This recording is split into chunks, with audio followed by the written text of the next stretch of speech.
Anacrusis is the oldest feminist choir in the country. It was very much this safe and powerful women's space in the early, years of sort of second wave feminism. I had been out for 2 years, probably, and away from the Baptist church, and sitting in a room with all of these like-minded people, and then surrounded by music that felt empowering, and then having a place where I could contribute to that music. It was so hard. Like, I couldn't get through a rehearsal without tears. We didn't start with the name. We started with the question of who is welcome to be a member of our choir. It happened that the pandemic came in the midst of this whole process we were engaged in around trans inclusion. But I think it actually gave us the time and space to do the work of really bringing everyone into the process. But it became something where we were building towards consensus in the feminist choir tradition. And consensus is slow, and consensus is really messy and sometimes very painful. I would say early on there was, some real tension. On the one hand, the impulse toward full inclusion. On the other hand, I think, particularly with some of the founding members, this sense of potential loss of women-identified space. We have to be prepared that we will lose people over this. Because whenever there is change, you're going to lose people. That just, organizationally, that's what happens. And to my knowledge, we may have lost one or two.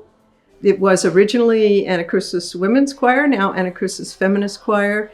Every choir is different. Every identity is different. Every choir makeup is different. You can't take a cookie cutter and apply it to every choir. It won't work. I'm a holy roller, I'm a honeybee.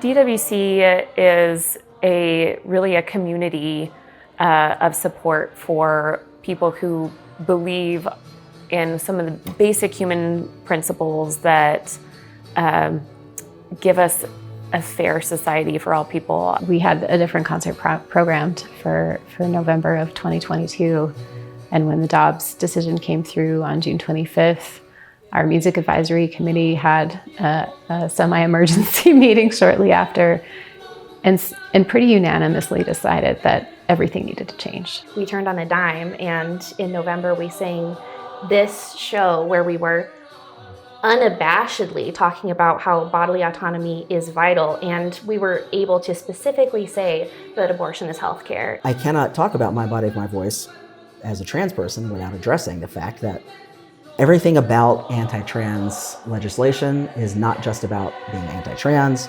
It is ultimately about bodily autonomy. Mm-hmm. It is ultimately about who gets to tell who what to do with their bodies. I'm still struggling with the idea of how we're still fighting this fight. I get angry every time I think about this. It's one thing when you feel that way individually, it can be overwhelming to carry that around all the time. But if on a Sunday night every week, you get together with 100 other people who are singing those words along with you, it makes it feel much less lonely than if you were carrying it by yourself.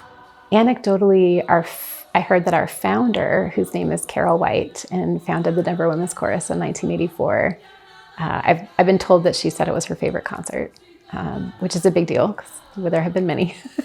They were saying through music, through beautiful music, through angry music, through anguished music, that we as women are in charge of our own bodies, and that we have an innate right to have an abortion if we want or need to.